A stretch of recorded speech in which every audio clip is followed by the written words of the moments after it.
आदरणीय व्यासपीठ, मी आरोग्य विभागाचा प्रतिनिधी म्हणून माहिती सांगणार आहे तुम्हाला। आरोग्य विभागात काय काय योजना असतात ते। माझं नाव श्रीमती उषा राधाकिशन मुले, मी आरोग्य सेविका आहे साष्ट पिंपळगाव येथे।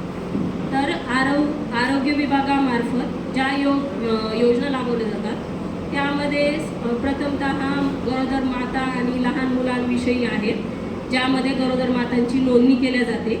त्यांना एक RCH ID नावाचा ID दिला जातो, जो त्यांचा म्हणजे त्या मातेचा तो स्पेशल ID असतो।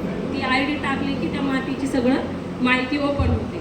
त्यामध्ये आपण गरोदर मातांना 2 TTचे डोस देणं आणि तिची डिलिव्हरी सुरक्षित करण्यासाठी वेगवेगळे उपाययोजना अवलंबणं। यामध्ये सर्व खेपीच्या मातांची मोफत डिलिव्हरी होते गव्हर्नमेंट हॉस्पिटलला।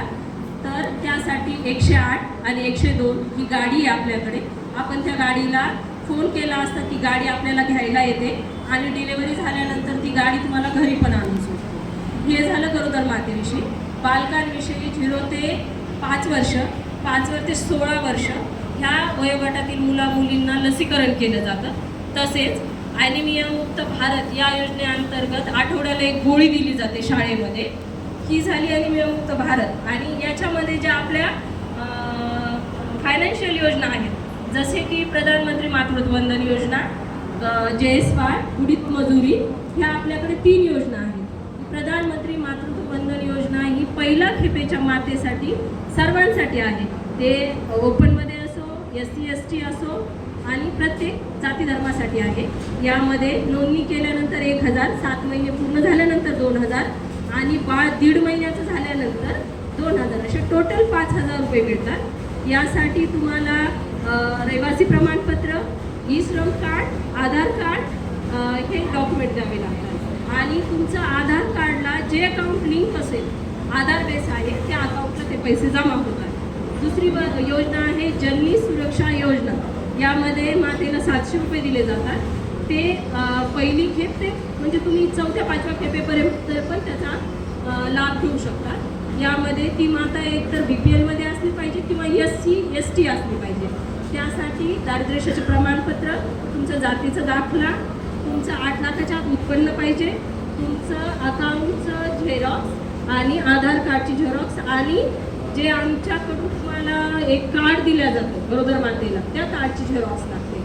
आणि तिसरी योजना आहे बुडीत मजुरी योजना। ही योजना फक्त जालना जिल्ह्यामध्येच आहे, बीड वगैरे नाही।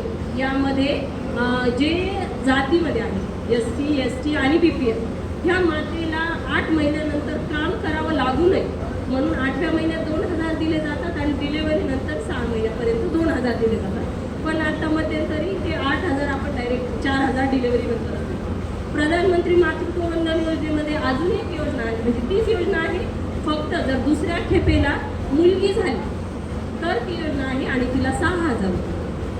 तर ह्या झाल्या आपल्या फायनान्शियल योजना।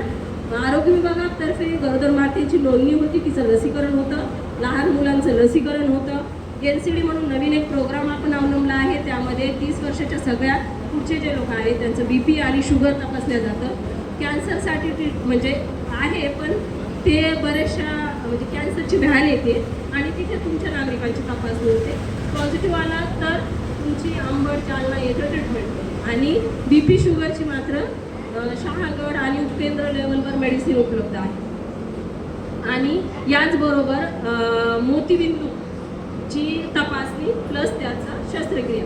तर यासाठी अंबड RHला सोमवार, मंगळवार आणि गुरुवार आहे आणि तिथे मोफत तपासणी आणि ऑपरेशन्स पण होतात। याबरोबर वेगवेगळ्या योजना आहेत, जसे हिवताप वगैरे, घरोघरा म्हणजे मलेरिया वगैरेसाठी तपासणी केली जाते, रक्ताची वगैरे, आणि आशामार्फत आमच्या विविध योजना राबवल्या जातात। एवढ्या सगळ्या योजना आहेत। धन्यवाद।